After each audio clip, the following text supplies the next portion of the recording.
Okay, good evening, everybody.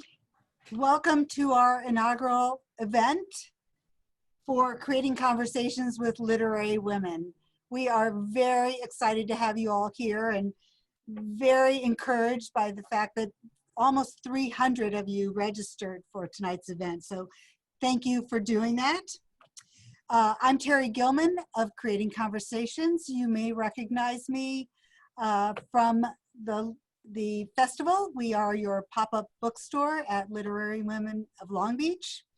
And we have been your partner for almost 9 years, I believe.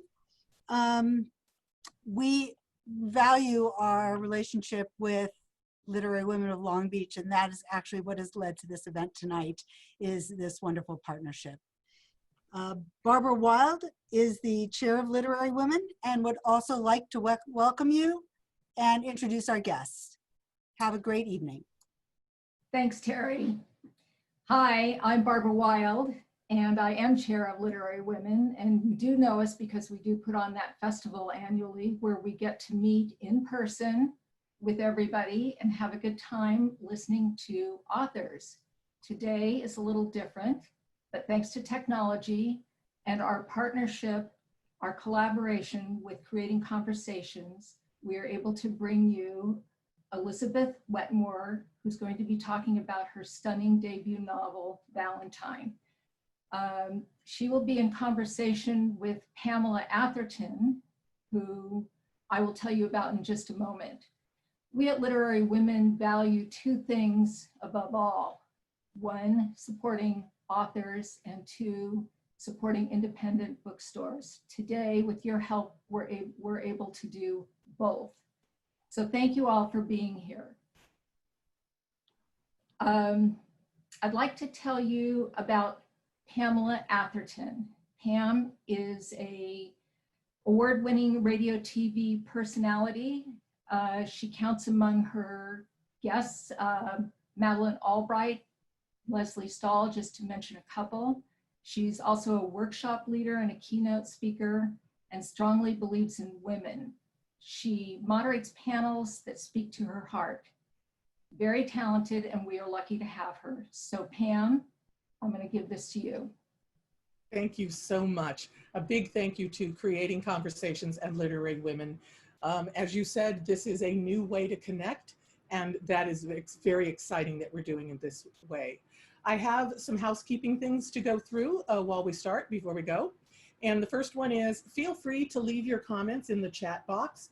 It's right over there, and some of you have already been leaving comments and things. That's great. We will have questions at the end, and for that, we will use the Q&A. So if you have a question for Elizabeth, or as she likes us to call her, Beth, then please put it in the Q&A. But if you want to comment or you want to chat with others, please use the chat box. We won't be using the raise your hand function, so just know that that's going to be ignored.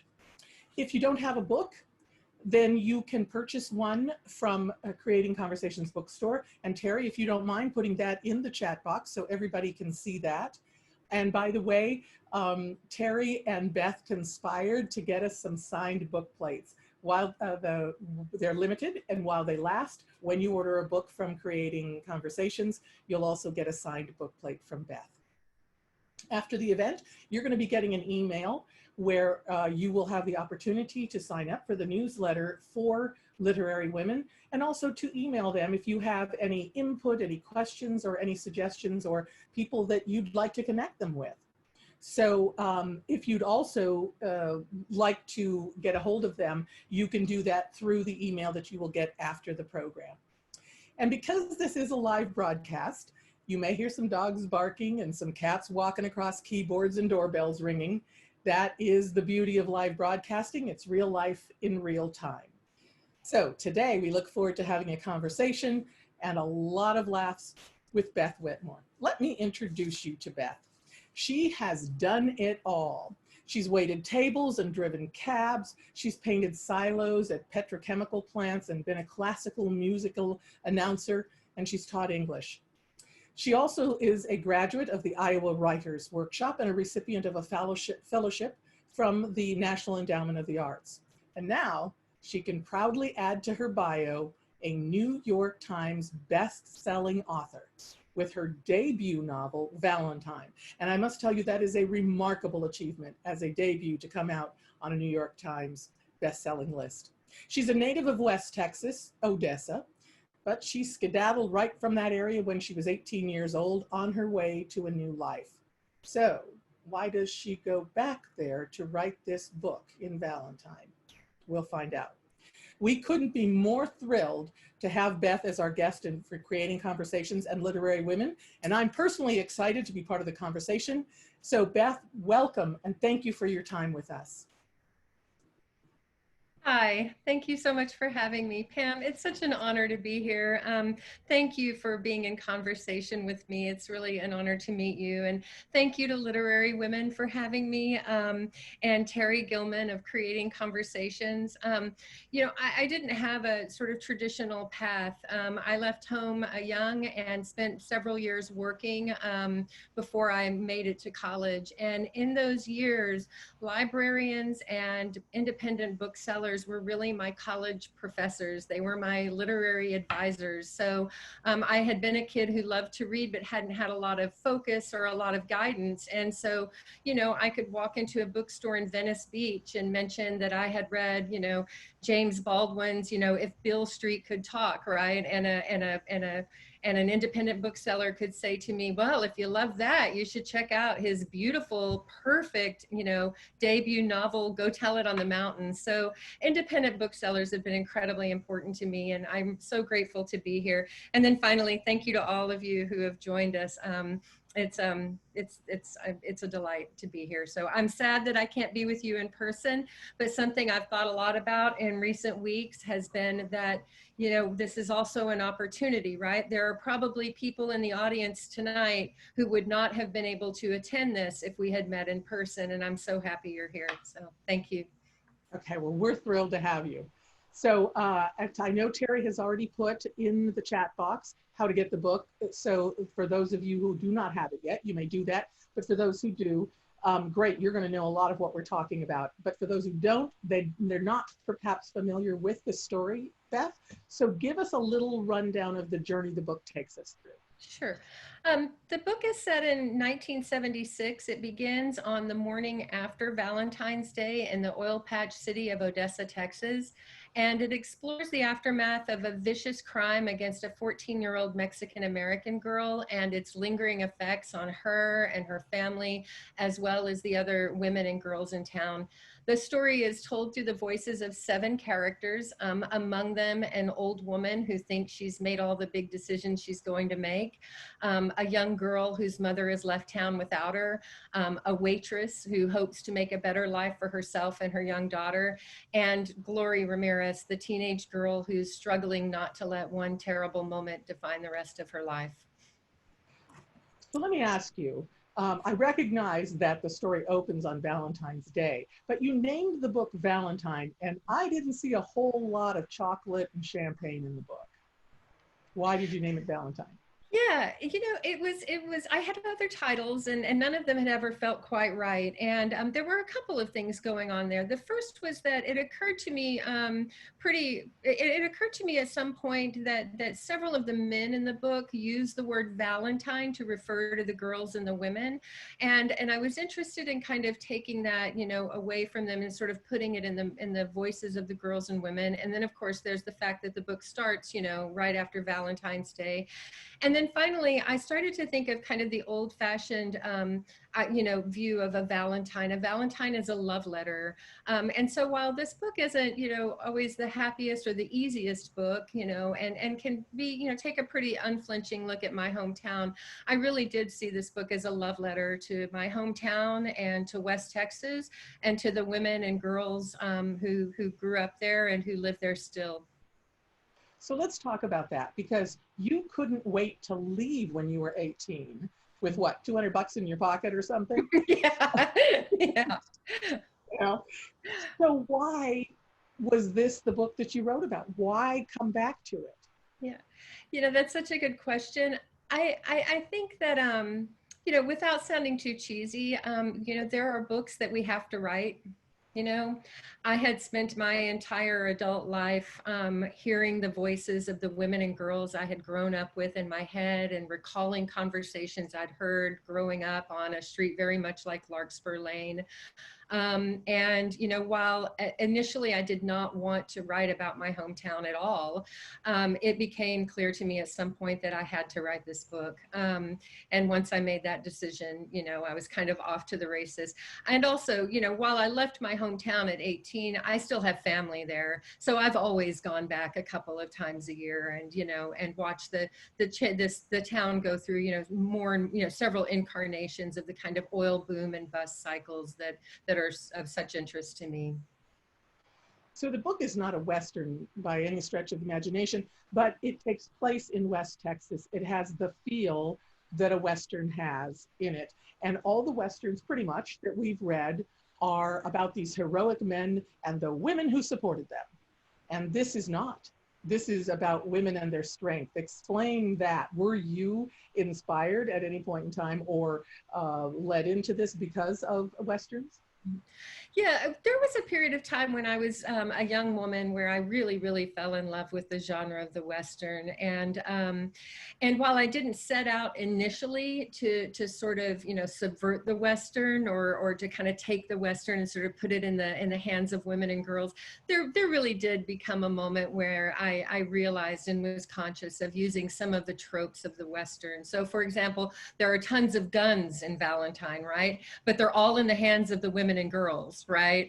You know, the stories of the men, you know, tend to be sort of, you know, at the edges of the focus of the story, and the story is sort of wholeheartedly, you know, in the voices of the women and girls.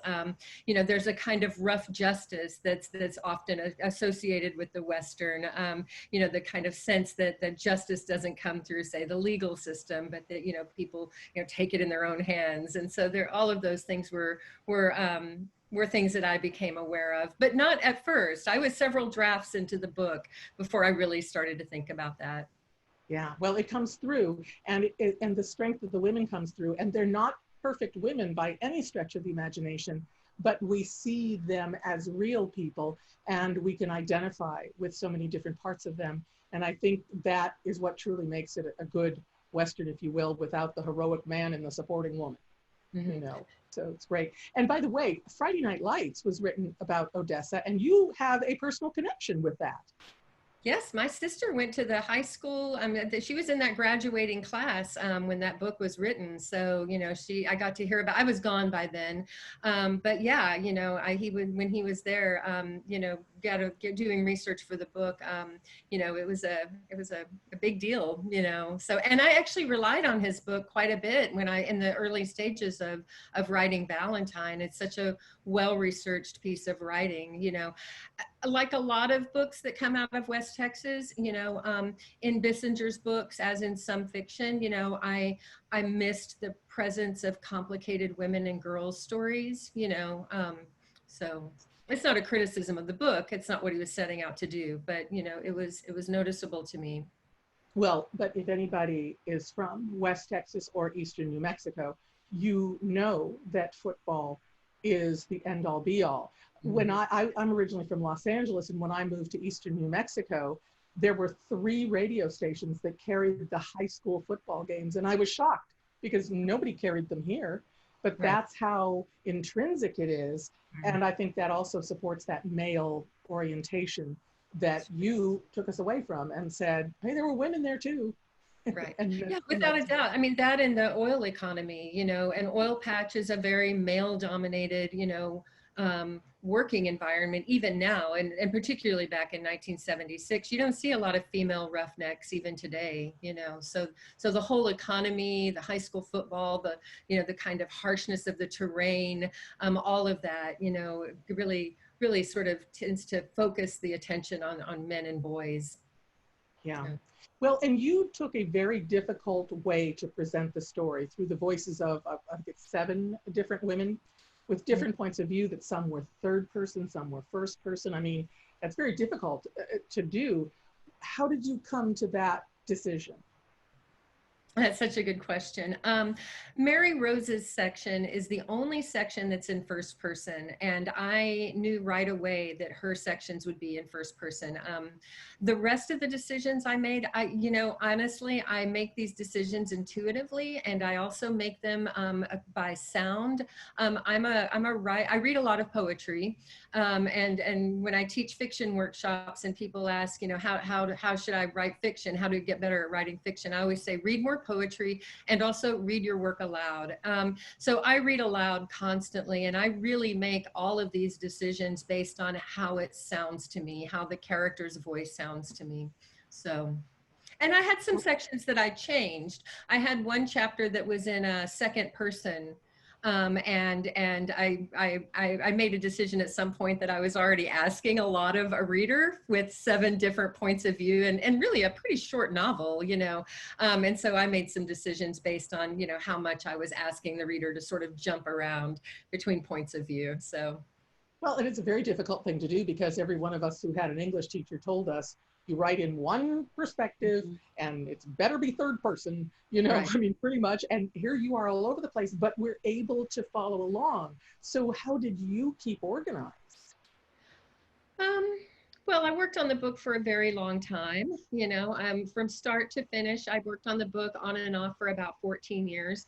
Um, and each of these women and girls came to me in turn.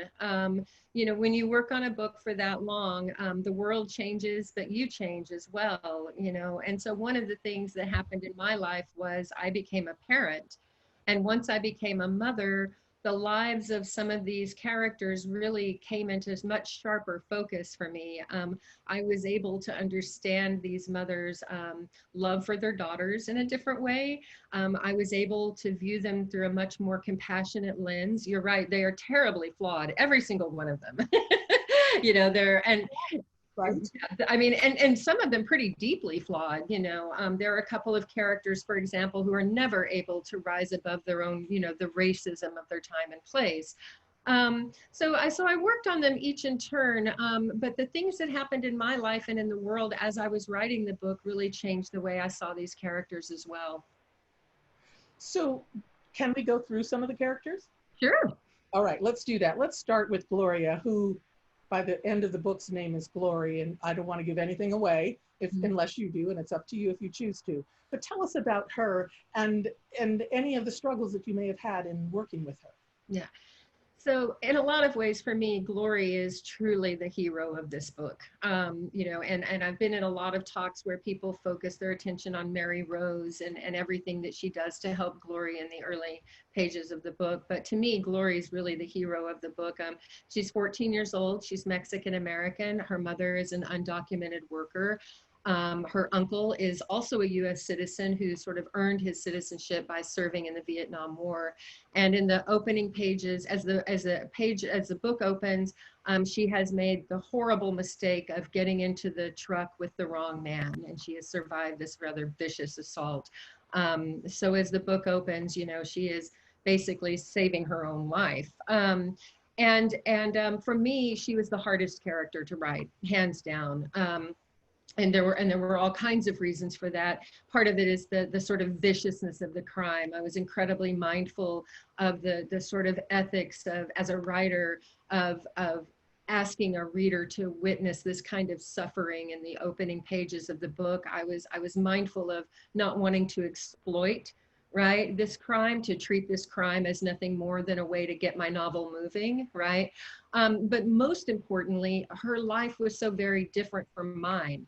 Right. I grew up on a street very much like Larkspur Lane in a deeply segregated Odessa in the 1970s.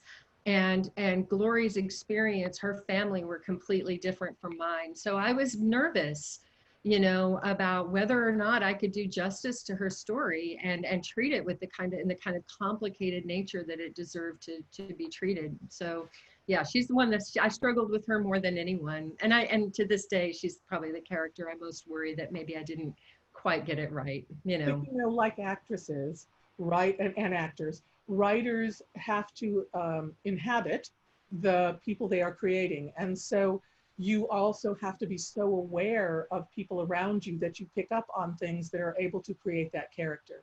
And I found it to be, I grew up in a Hispanic neighborhood. I found it to be very realistic. Yeah. So I don't think you have anything to worry about, but I respect the fact that you did worry about it. Yeah, for sure. I mean, I think we're having a lot of good conversations right now, conversations that are long overdue, and conversations that we white folks are having that other folks have been having for a really long time. Oh, yeah. And these are important conversations. Something I come back to again and again as a fiction writer is that you never want to diminish the capacity for imagination and compassion and empathy, and particularly as an artist, you're always trying to access your sort of, your best self, right? And bring that to your characters.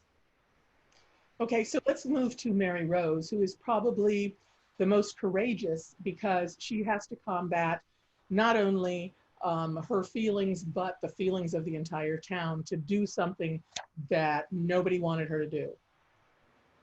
Yeah, Mary Rose is great. Again, she was the first voice I really heard clearly in this book. And, she's 25 years old as this novel opens. She's a cattle rancher's wife in this farmhouse that's way outside of town, very isolated. She has a 9-year-old daughter and another child on the way. So like a lot of characters in Valentine, she's a very young mother, 25, and already her daughter's 9.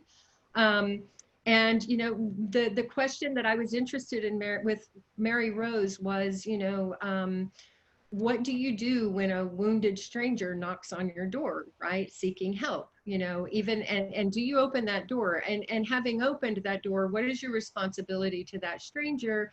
And what is your, responsibility to yourself, to your own family? Mary Rose was so interesting to me because, she's a character whose conscience is shocked in the opening pages of this book, and so while she's been, raised in the same kind of racist environment as all the other white characters in this book, there's something about seeing this young girl on her front porch, right? And the damage that's been done that shocks her conscience and it changes her. And it makes her act in ways that are more courageous than she probably could ever have imagined for herself.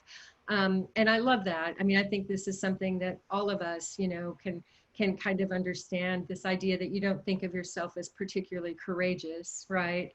But we all have these moments in our life, however big or however small, when we're really asked to make these decisions about how we'll be in the world. And for her, it cost her, almost everything, right? By the end of this book, she's the character that I'm still most worried about, actually, so yeah. And I think too that when we see courage in others, it makes us more courageous. And Sure. I think we did see that about people like Corinne. And Corinne, I have to say, I think she's one of your favorites because I hear you talk about her a lot. Yes. And I love some of the things that you have said about her. She's got one of my favorite lines in the whole book. But talk about Corinne because she doesn't end up the way she started out. Yeah. Well, in my part of West Texas, we would pronounce her name Corrine, like rhymes with Jolene. Corrine. Corrine Shepherd. And I'm going to tell you, she was the biggest surprise in this book for me. And what a joyful surprise. I had imagined her through about 4 complete drafts of the book. I had imagined her as a very, very minor character. An old woman who was kind of cantankerous and who stepped across the street occasionally and knocked on Mary Rose's door to deliver a piece of news that could move my plot along. I did not see her as a major character in this book at all. And in fact, I had several sections written from her husband's point of view.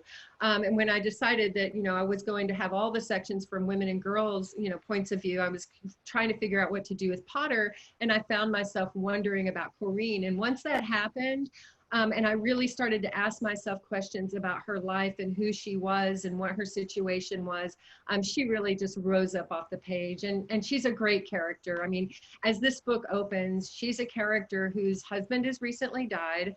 And, and like a lot of couples that have been together for a very long time, there's sometimes the the part of the person in the couple who keeps them tethered to the world, or the joyful part of the couple, the people who are always inviting people over, and then there's the cranky part of the couple. And Potter was her tether to the world. He was her tether to joy. So when this book opens and he's died, you know, she sees herself as a character who has nothing left to give to the world and doesn't particularly want to, you know, so she's kind of holed up in her house across the street, basically drinking and smoking and sort of waiting for the sweet hereafter, you know.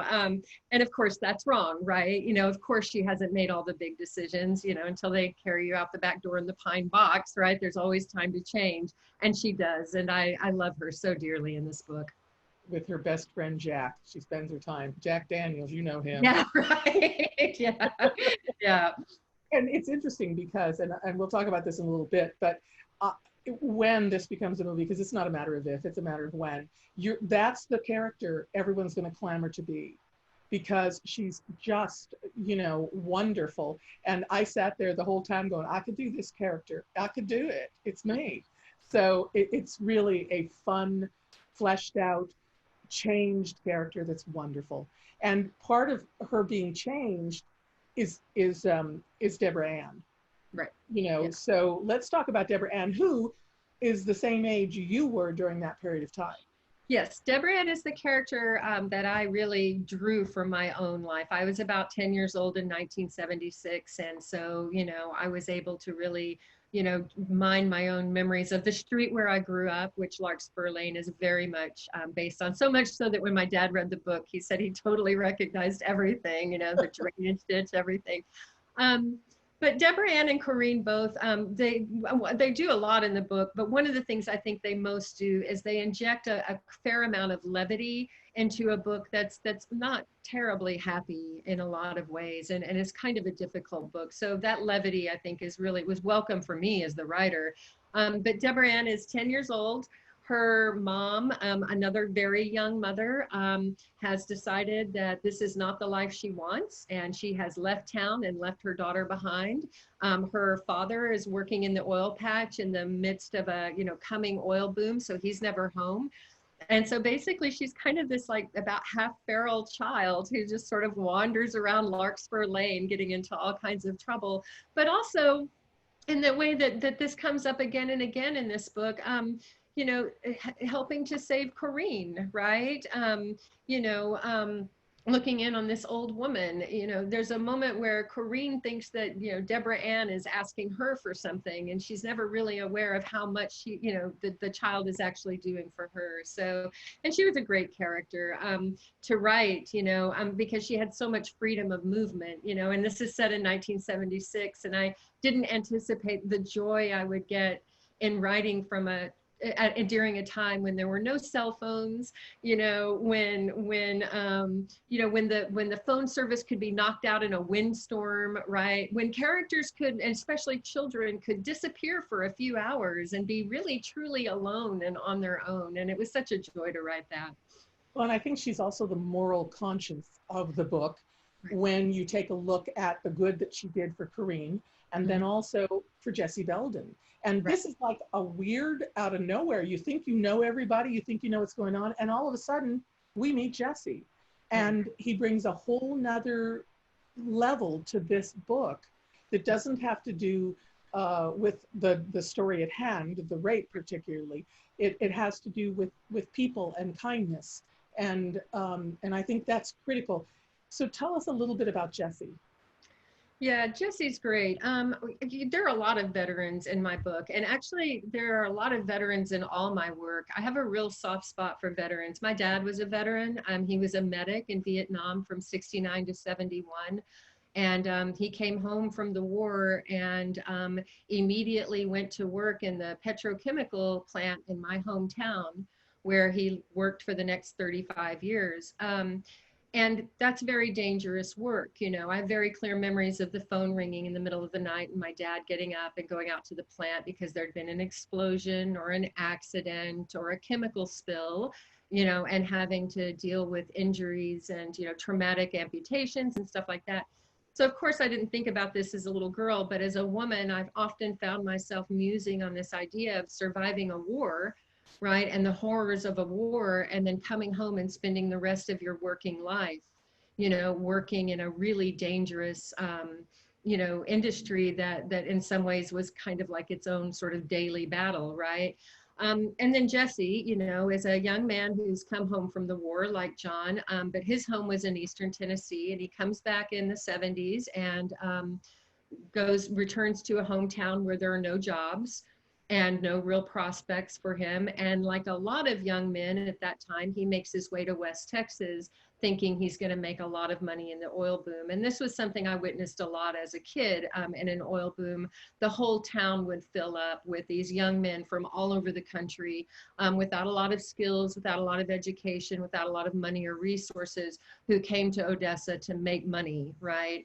And Jesse's, so he comes to Odessa, but he's got all this sort of unresolved trauma from the war, at a time when, we weren't really talking about that in ways that we do now, I think. And so he's living very close to the bone. He's very much a character standing at the margins and incredibly vulnerable.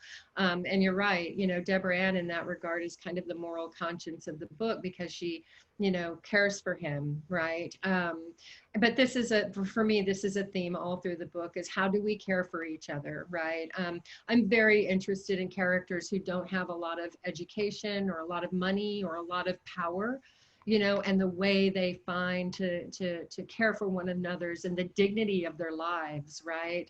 That their lives have dignity and worth and value and are the stuff of art making, right? The stuff of beauty. And so, and for me, Jesse was very much a character who kind of went to the heart of that.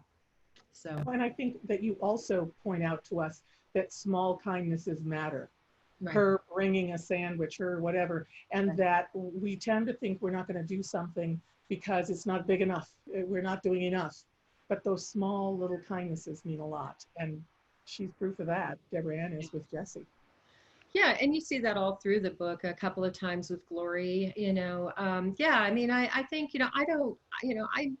I'm a pretty average person and a bit of a hermit, and I don't think of myself as being particularly heroic ever. And I think a lot of us are like that, and at a time like this, we're all making decisions every day, when we're all afraid, right? And maybe feeling small and feeling like that we don't have a lot of control over our lives. And yet we make these decisions every day. And some of them can be the tiniest bits of kindness that make all the difference in the world to other people in ways that we'll never even know, right? And you see a lot of that in the book, that, characters doing kind things and never really seeing the fruition of that, right? Because that's not why you do it, right? You do it because, we're all sort of traveling through this adventure together, so.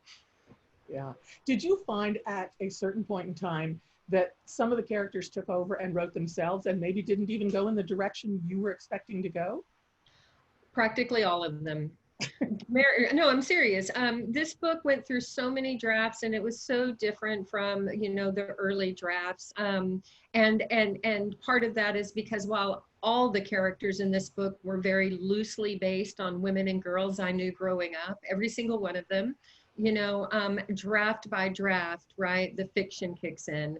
And so, yeah, all of these characters, and in fact, I think for me, that's a requirement, right? If a character doesn't at some point rise up off the page, then I'm probably doing something wrong. I'm probably not creating a very good character. I think I think it was Faulkner who said when he was talking about writing The Sound and the Fury, and he was talking about how there's a moment in which the characters just rise up off the page, and after that the writer is just kind of running along behind them, right, trying to get down everything they say and everything they do, and and everything that motivates them. And I feel like that about all my characters and all my work, really.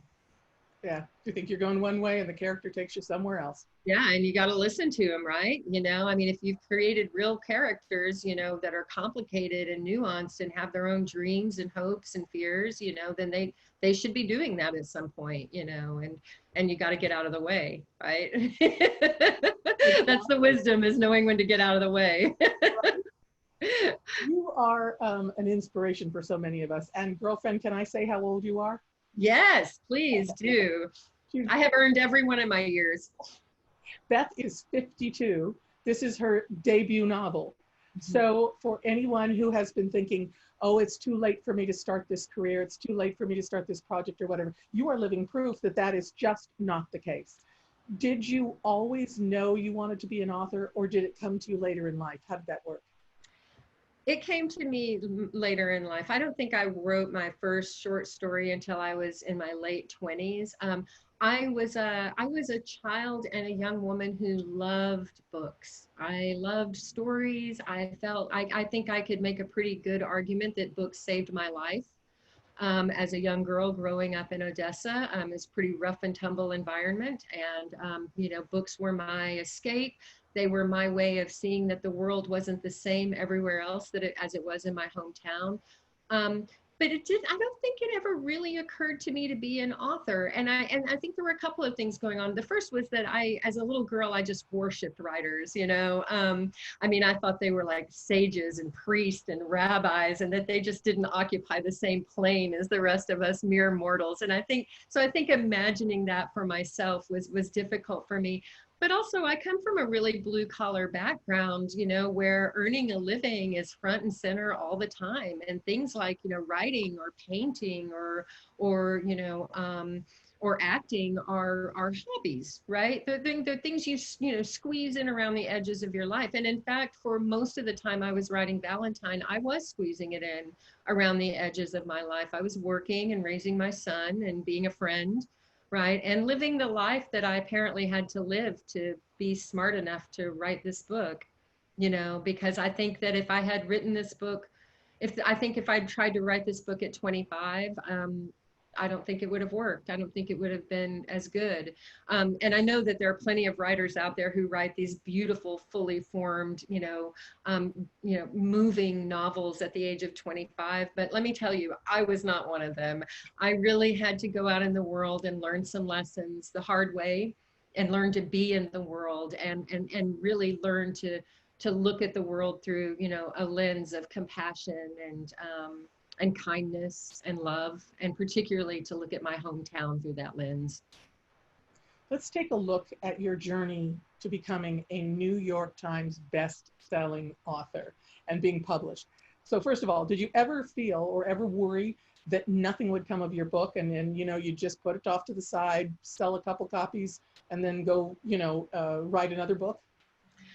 Not only did I think that, but there were years when I despaired of even being able to finish the damn thing, and there were so many, I know people talk about those dark nights of the writer's soul, and I would put some of mine up against anyone's. You reach 30 and you haven't finished your book or sold it, and you reach 40 and you reach 45, and all these, and every year you think, it's time to set this dream aside, right? And the only thing that kept me in the seat, the only thing that kept me working on this book, to be honest with you, was every time I truly thought about giving up on this book and giving up on these characters, it just broke my heart. It really did. Every time I thought about just leaving these characters and letting them die on the page and not bringing their stories to the world, I would just feel this kind of sorrow, this kind of deep aching sorrow. And it was enough to keep me there. But yes, that being said, no, I thought the book would come out very quietly. And that would be that. And I would, I wrote a couple of collections of short stories while I was working on this. So I was planning to go back to those. And, in the weeks before the book came out, I was dusting off my resume. Because I'd been cobbling together a living doing freelance editing for a really long time, and I felt like I needed to get a little, at 52, I made the decision to get a little more stability in my life. So I want you to take us to the day that you got the letter or the phone call, because first of all, for those who don't know, HarperCollins, oh my gosh, that's huge. It's not Joe Schmo Publishing, right? So did you take us to that day when you got picked up? Did you get a call? Did you get a letter? What happened? It was shocking. So I got the book to my agent in early August, and of course I had dawdled on the last few weeks of it. We had wanted it to go out in June-ish, but I dawdled. I couldn't hand it off to her. It just wasn't quite there. So I handed it off to her in early August. And I thought, well, shoot, it's August. I hear through the grapevine that nothing happens in publishing in August. So, I'm sure that no one's even going to look at this until September. But, it sold very quickly. It sold in 6 days. And yeah, it was shocking to me. And it sold, HarperCollins got it on a preempt. I didn't know what any of these things meant. For the 6 days that we were going back and forth with several different publishers and editors, I would just hang up the phone or look at an email and then immediately go to Google. What is a preempt? What is an auction? I just had no idea, and so it happened very quickly. And they got it on a preempt, and most importantly, the editor, Emily Griffin, was remarkable, and she and I had a short conversation, and I loved her immediately, and just one of those wild sort of coincidences. She had worked on a book of a dear friend of mine a few years earlier, and so while I didn't put two and two together at first, I did very quickly. And I remembered my friend talking about how she was just brilliant, just a brilliant editor. So it was kind of magical once I finally got the thing done. So. You said earlier that you would spend time reading your book out loud to yourself. And I have to tell you that as I read the book, I found certain places that I started reading them out loud and almost could hear them in like a Julia Roberts voice, right, as the narrator narrating the parts. And I realized I'm seeing a movie because I'm smelling the smells, I'm hearing the sounds, I'm feeling the wind. I mean, you've written it as a movie. It could almost go right to screenplay, if you will. So have you had any bites from Hollywood? Well, maybe everything's still very much in process. So I don't know how it's all going to turn out. So I wouldn't want to jinx anything or, You have. I honestly, one of the things I'm learning about this business is, that until it's not done until it's done, right? Right. But I'm very hopeful. And I will tell you, there are a lot of writers who are very, intellectual, and their novels are really like long, complicated explorations of ideas. I'm not really that writer. I really, one of my writing teachers told me very early on, solve your problems in the world. And what he meant by that was, if you've got a character and you're trying to figure out what they're going to do next, look around the room, see what your character is seeing, ask yourself, what would this character do? And so the world is very important to me in my work, so landscape and setting, for example. And of course, that landscape of West Texas is just so singular. There's, as you know, right, there's just nothing like that part of the world anywhere you go, right? Yeah. I mean, in some of your phraseology, I don't know if you even know this, but you were written up on a website because of your figurative language. No. And, yeah. Called writing coach or publishing coach or something like that. And just to show what we're talking about here, here are some lines from the book with the language. She is walking home, the basketball a steady heartbeat against the sidewalk. The wind moves from window to window, a small animal sharpening its claws on the screen. She ran over and held on to me as if she were caught in a tornado, and I was the last fence post still standing. Wow. I mean, you can see, feel, hear all of that. Yeah. And you know who else noticed it? It's not just me, it's Ann Patchett. And that's a marvelous story. Let me give the quote here. Fierce and complex, Valentine is a novel of moral urgency and breathtaking prose. This is the very definition of a stunning debut. You want to tell quickly the story of how you got her on your book as a blurb? Well, first I want to say she's been such a champion for the book. I mean, she's mentioned it a few times on social media, and I'm incredibly grateful for that. And of course, I love her work as well, I didn't have anything to do with it. Honestly, this was all just the good fortune of having an amazing publicist, Jane Byrne, who has been in the business for a long time and had worked with Anne and got the book into her hands. And I guess she liked it. So yeah, I To mean, the extent that she reached out to your publisher and asked them to be a blurb on the book before they were even looking for blurbs. I mean, that's right. that's how Yeah. taken she was with your book. Yeah, it's amazing. I mean, I can't tell you how fortunate I feel about the way this book has rolled into the world. You know, I'm so mindful every day of all the sort of good bits of fortune that, you know, have come my way with the book. It's so beyond anything I had ever imagined. Well, and the book has garnered amazing publicity. The Today Show, that Jenna Bush made it her book choice. The New York Times, the BBC, Radio New Zealand. I mean, across the world, you have had top-notch #1 places either review you or do a story on you. It's just been remarkable. All right, are you ready to take some questions? Sure. Okay, before we do, I want to do one thing. I want to read my favorite line from your book, okay? Corinne would gladly explain to anybody who cared to ask, I am not a drunk. I'm just drinking all the time. There's a world of difference between the two. I love that. And I love the way you read it. I love that line too. So. It's wonderful. All right, well, I'm going to punch up here and let's take a question then. Let's see. So I read Valentine. So question for you. As I read Valentine, Woody Guthrie's House of Earth and Jane Smiley's 100 Years trilogy kept coming to mind. What book crossed your mind as you write? That's from Kathy Hugg. Thanks, Kathy. Gosh, that's a great question. I can tell you the books that I aspire to while knowing that I'll never in a million years make it. James Baldwin's Go Tell It on the Mountain is in my view one of the most perfect books ever written, and certainly one of the most perfect debut books ever written. And all through that book you feel the kind of sense of urgency that this felt like a story he just had to tell.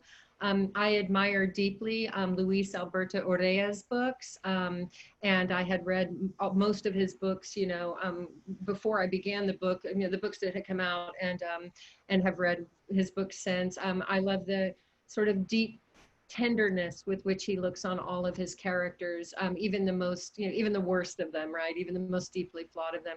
Marilyn Robinson, who was my thesis advisor at Iowa, I admire her work deeply, and I think about it often when I'm trying to think about my work as something more than the stories on the page, but maybe something that might go out into the world and make the world a little better place in some small way, you know.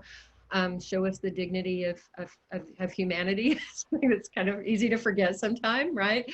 How marvelous we are, we humans. You know, that's something that I got, that Marilyn Robinson very deeply influenced me with. So. And Brooke, I'm hoping that will answer your question that you gave as well. It's very much the same. So there was somebody asked this question, they're anonymous here. Why, as a white middle-aged woman, did you decide to write the story of a teenage Latinx girl? That's a great question. You know, well, I went back and forth on it, you know. I asked myself, you know, why not make this happen to one of the, you know, white women in the book, you know, why go here? There were a couple of reasons. The first was that I understood very early in the process that I could not write Valentine in that time and that place without at least attempting to deal with the racism pretty head on. You know, it was such a, it was such, and it still is, it's gotten better, of course, you know, but it's still something that part of the world struggles with. It is such a poison that coursed through the veins of the hometown that I knew growing up. And I have had the experience of looking at books set in the South by other white writers and marveling that they were able to write a whole novel without really attempting to tackle racism. Because the truth is that race infects everything. You know, white supremacy infects everything in towns like that. And so I knew that. And then the other reason was, and this is sad, but the other reason was in my research, I came to understand very early going through old archives that as hard a life as it was for white women and girls in Odessa in 1976, it was so much harder for women of color. And so one of the reasons that I chose to let this crime unfold the way it did was frankly because it was so very common. You know, it happened all the time. So, you know. All right, this one comes from Dr. Ayala, and I'm going to put a little plug in here. She is the Dean of, what is it? Is it literary, fine arts, or something? She's the Dean at Eastern New Mexico University. So she's right there on there. She says that Corinne says, stories save lives. Was there ever an adult teacher who inspired you as a reader? Oh, sorry, she's just corrected me, of course, as a teacher, liberal arts and sciences. That's what she's Dean of. A 30-year transplant in West Texas. That's where she is now. I feel like I know the landscape of each of these women personally. Many of them are my students and my neighbors. So was there an adult or a teacher who inspired you? Yes, there were a lot. And in fact, Corinne is very loosely based on a high school English teacher who meant a lot to me. And of course, college, you know, professors, a number of them, and other people who weren't teachers in any formal sense. You know, I have learned as much about writing and living and art from women I waited tables with, you know, landlords, people I, you know, met on the street and had a conversation with. You know, I think if you move through your life as an artist with an open heart, right? And I think that's really essential to make art.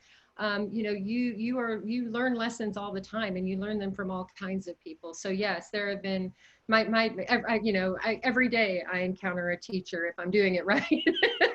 You know, I'm learning a lot from my 15-year-old son right now, you know, so. Another anonymous question here, but I think it's an important one. There is a big dollop of rage in the book. What was it like to access that depth of feeling and to live with that? Yeah. Well, it turns out I'm pretty good at rage. I was joking with a friend the other day that sometimes these days I think that rage and mineral water are about the only things keeping me alive. So rage is something. It's an emotion I'm familiar with, and I'm deeply familiar with how destructive it is if not sort of, you know, turned in the proper, you know, if not channeled in the proper ways. And I consider art making to be a proper way to deal with rage. But it came to me after several drafts. It took me a long time to understand how pissed off these women really were and why, you know, and so, you know, I really had to take that book through several drafts before I could really understand, you know, how mad they were and some of the things that enraged them, you know, becoming a mom at 16 and not being able to finish high school, right? You know, growing up in a place with deeply, you know, embedded notions of what was possible for you, right? In one of my favorite chapters, this young woman, Jenny, you know, Jenny Pierce, who's leaving her hometown forever and leaving her daughter behind, you know, says to her grandmother that, you know, she wants to see beauty, right? She wants to explore the idea of beauty in her life. And her grandmother says to her, beauty is not for people like us, right? You know, and so so that's, you know, rage was, and I'm glad to hear people talking about rage in this book. Because you know, I've been surprised when people haven't wanted to talk about rage, because to me it's just on every page, you know, it's just all over this book, you know. And somebody who started to write a question that didn't make it into the question answer box was, did you ever at any point in time consider an alternate ending? Yes, I did. Yes, I did. I worked on that ending a lot. And in fact, the last 3 paragraphs of the book, I changed in editing.